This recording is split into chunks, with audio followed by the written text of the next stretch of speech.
Bom dia, pessoal. Tudo bem com vocês? Como é que vocês estão? Vamos aí para a nossa terceira aula, tá certo? Sobre figuras de pensamento. Esse assunto ainda está dentro daquele assunto de figuras de linguagem, tá? Mas esse aqui é específico a figuras de pensamento. Então vamos lá, né? O que acontece? O que vem a ser então figuras de pensamento? Que é algo relacionado a figuras de linguagem, tá? Então, as figuras de pensamento são recursos estilísticos para tornar nossa expressão mais contundente e provocar impacto no ouvinte ou leitor, tá certo? Então, como toda figura de linguagem, a figura de pensamento também ela tem uma característica de a chamar a atenção, de ter mais expressividade naquilo que quer se chamar a atenção, tudo certo? Nós começamos aí com a hipérbole, tá? E a hipérbole tem uma relação com exagero, né? Mas em que sentido? A hipérbole é também conhecida como auxese também, tá? Então, se vocês ouvirem aí o termo auxese, isso é hipérbole também, sinônimo de hipérbole, tá? Então, a hipérbole ou auxese é uma figura de linguagem, mais precisamente uma figura de pensamento, a qual indica o exagero intencional do enunciador. Né? Então, quando você tem aquelas expressões exageradas, né? Então, caminhei 2 dias para chegar nesse lugar, comi até morrer, eu estou mais cansado que sovaco de aleijado. Então, essas expressões são expressões de exagero. Para quê? Por que a pessoa ela usa esse tipo de expressão? É para ela realmente dar um impacto maior naquilo que ela quer falar. Então, essa figura de pensamento aí, nós chamamos de hipérbole. Tudo certo? Então, continuando. E a ironia? A ironia ela é interessante porque, na maioria das vezes, a gente confunde a ironia com sarcasmo, né?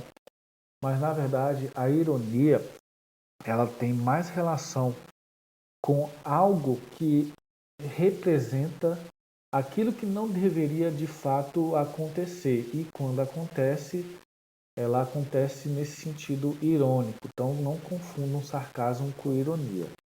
E aí nós temos aí a definição de ironia, que é a utilização de palavras que manifestam o sentido oposto do seu significado literal, tá? Então nós vamos ter aí como exemplo ironia: passei a minha juventude querendo ser mais velho. Hoje sou mais velho e passo o tempo todo querendo ser mais jovem. Então, qual que é a ironia aí? A ironia é a pessoa que tinha essa vontade de ser mais velha, no entanto, quando está mais velho, a vontade de voltar a ser novo também acontece, também prevalece. Então, tome cuidado, né? Aquelas, aquelas expressões, então, quando você fala assim, a pessoa erra uma coisa, aí você fala, nossa, mas você é muito inteligente, hein? Isso é sarcasmo, tá? A ironia, ela não tem relação com a questão de se humilhar a pessoa, né? Ou ter uma opinião mais contundente em relação ao contrário do que quer se dizer, tá? A ironia, ela não age nesse sentido, tá? A ironia é realmente uma ideia oposta ao que se esperava. Tudo certo? Então, gente, não é sarcasmo, tá? E continuando aí, nós temos a antítese, né? Se a gente observar essa palavra anti, que é contrário, tese, né? A tese é aquilo que se define sobre as coisas. Então, a antítese é isso. É a oposição de fato de ideias, né? Então, por definição, diz aí. É uma figura de linguagem caracterizada pela apresentação de palavras de sentidos opostos. Tudo certo, gente? Esse iniciou aí com letra minúscula, tá? Isso aqui foi um errinho de digitação. Não leve em consideração, tudo bem? Então, quando nós temos o sentido de oposição entre os termos, nós vamos ter a antítese, tá? Então, exemplo aqui, né? O bem sempre vencerá o mal, ou seja, a palavra bem está fazendo oposição à palavra mal. Então, quando duas palavras estão dentro do mesmo contexto e elas têm oposição, nós chamamos isso de antítese. Tudo bem? Aí a outra diz, né? À noite tudo é diferente do que se vê durante o dia. Então percebam, noite e dia, eles são palavras que têm relação antagônica, né? Ou seja, é uma contrária à outra aí. Tudo certo, gente? Então a antítese é isso. Tome cuidado que alguns confundem antítese com paradoxo, tá? Que é o que nós vamos falar agora, né? Então vamos lá para o paradoxo. O paradoxo é o contrário, na verdade, né? Não o contrário. O paradoxo, ela tem uma relação de falta de sustentação no modelo real das coisas, né? Enquanto a antítese só é a oposição de ideias, né, contrárias, o paradoxo ela realmente é um tipo de afirmação que não acontece no nosso mundo real e natural, tá? Então, por definição, o paradoxo indica uma contradição de ideias que se encontram em uma só frase ou pensamento, tá certo? E mais ainda, eu afirmo que além de ser uma contradição, é algo que realmente não se sustenta dentro de uma realidade. Então, por exemplo, no sentido de ter mais expressividade, a pessoa aqui afirma: a sua escuridão iluminou a minha vida, né? Ou seja, como algo escuro vai iluminar alguma coisa. Então, essa relação, além de ser de oposição, na verdade é uma relação que não se sustenta na realidade, beleza? Então, por isso que é chamado de paradoxo, é diferente de antítese. Aí tem a outra aqui, a solidão é a minha melhor companhia, tá?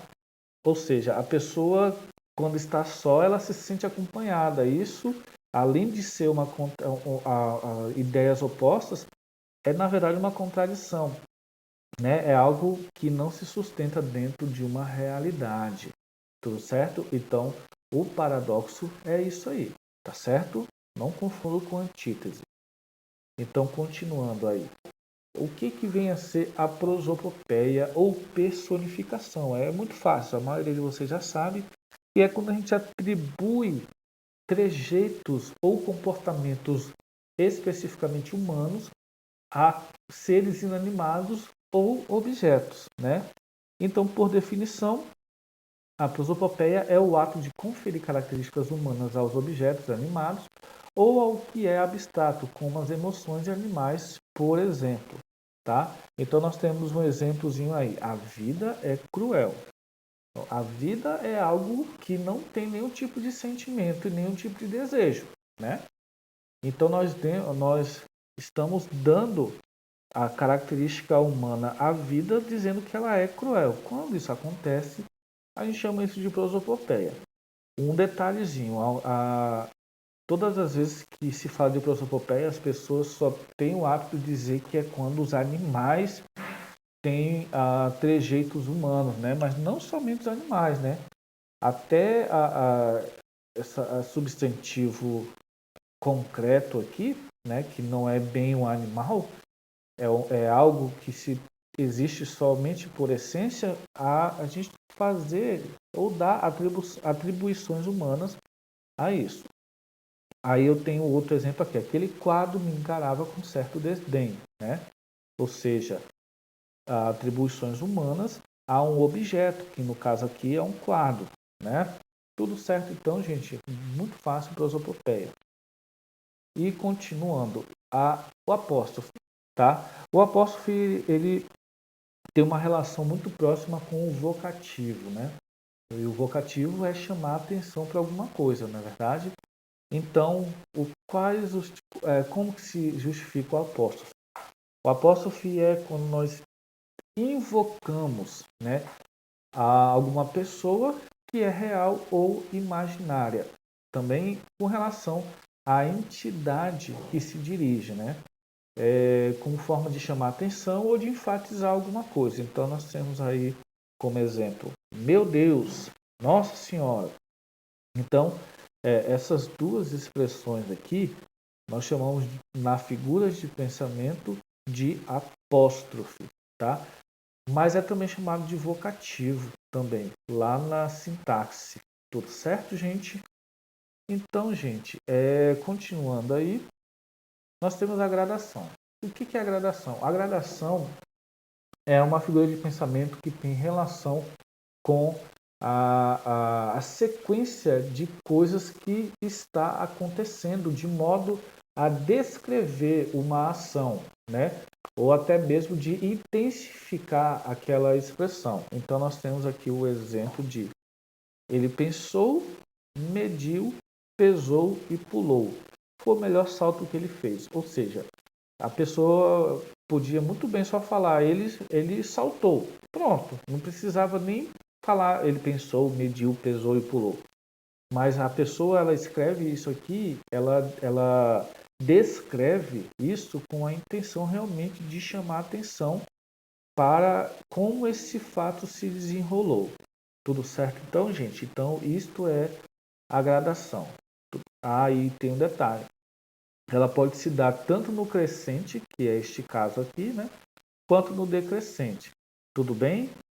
Muito tranquilo aí a gradação, né, galera? Então, gente, a gente encerra essa aula aí, tá? E eu peço a vocês que façam essa atividade da página 95 a 99. E aí, no próximo vídeo, nós vamos corrigir essa atividade. Tudo certo? Então, gente, eu espero vocês na próxima aula, tá? Façam as atividades. Abraços.